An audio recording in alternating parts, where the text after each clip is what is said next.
идолопоклонството в католическата църква.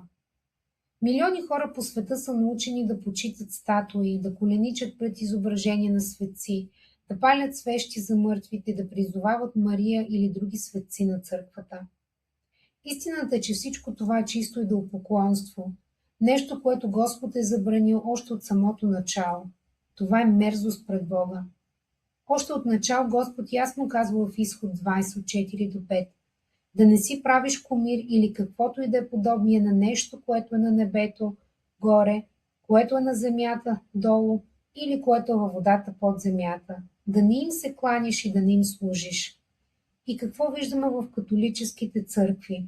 Статуи на Мария, статуи на светци, разпяти и реликви. Хора коленичат пред дърво и камък, молят се на изображения, целуват статуи и ги следват в процесии. Но псалмистът ясно казва в Псалм 115 от 4 до 7: техните идоли са сребро и злато, дело на човешки ръце. Те имат уста, но не говорят, имат очи, но не виждат, имат уши, но не чуват, имат носове, но нямат обоняние, имат ръце, но не усещат, имат крака, но не ходят, нито издават звук с гърлото си. Какво е това? Точно това, което виждаме днес в катедралите. Мъртви статуи, без живот, без сила, без мощ. Католическата църква не само почита и се моли на статуи, но също така се обръща към мъртвите, така наречените светци. Но какво казва писанието? Второзаконие 18 от 10 до 11. Да няма сред теб някой, който упражнява врачуване или се допитва до мъртвите. Еклесиаст 9.5. Защото живите знаят, че ще умрат, а мъртвите не знаят нищо. Следователно, който призовава Мария или някой починал светец, търси общение с мъртвите. Нещо, което Бог изрично забранява. Мария не те чува. Петър също не те чува. Никой светец не те чува. Само Господ чува молитвата чрез посредника Йешуа. Осъждането на идолопоклонството също е ясно в Библията. Исаия 44.9 гласи: онези, които правят идоли, са нищо, и желаните им неща са безплодни. Еремия 10.3 до 5. Защото обичаите на народите са суета, отсичат дърво от гората, украсяват го с сребро и злато, закрепват го с гвозда и чукове, за да не се клати. Те са като плашил в краставична градина. Не могат да говорят, трябва да бъдат носени, защото не могат да ходят. Същата картинка. Мъртви изображения, които трябва да бъдат носени, защото не могат да направят нищо, и въпреки това милиони хора възлагат доверието си на тях. Голямата измама е, че католическата църква казва: ние не се покланяме на статуите, ние само почитаме светците. Но Библията не прави подобно разграничение между поклонение и почитане. В момента, в който коленичиш пред изображение, запалиш свещ, започнеш да се молиш или възложиш надеждата си на нещо направено от камък или дърво, ти участваш в идолопоклонство. И Господ никога не е установявал събрание, което да гледа към статуи, изображения или мъртвите. Истинското събрание гледа единствено към живия Бог на Израел и към неговия Месия Йешуа. Писанието казва в Деяния 7.48: но Всевишният не обитава в храмове, направени от човешки ръце. 1 Коринтияни 3.16.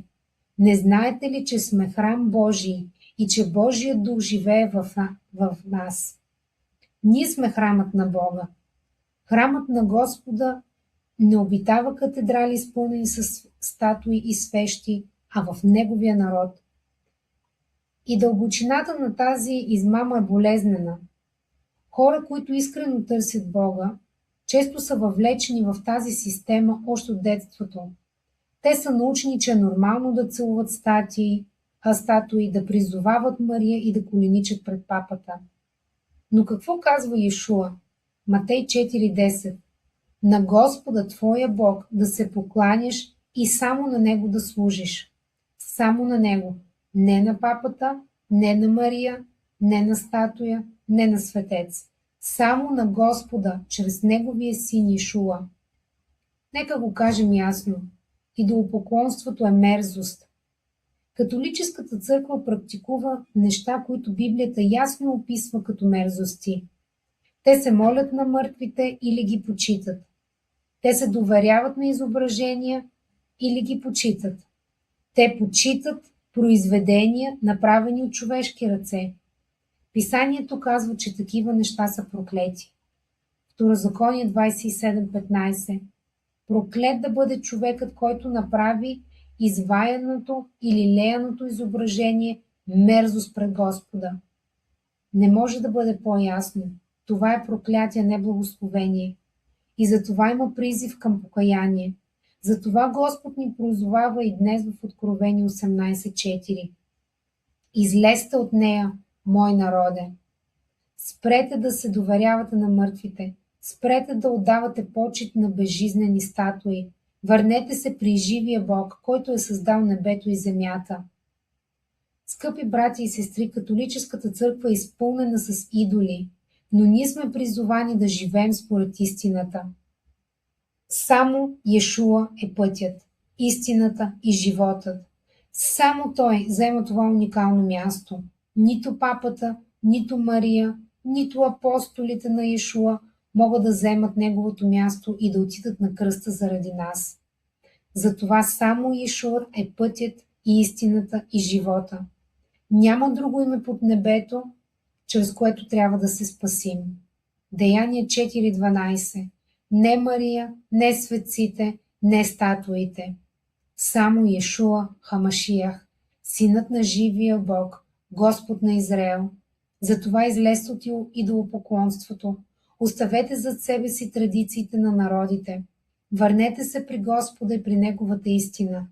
Нека Господ да ви благослови, да отвори очите ви и да ви води в истината. Шалом в името на нашия Господ Йешуа.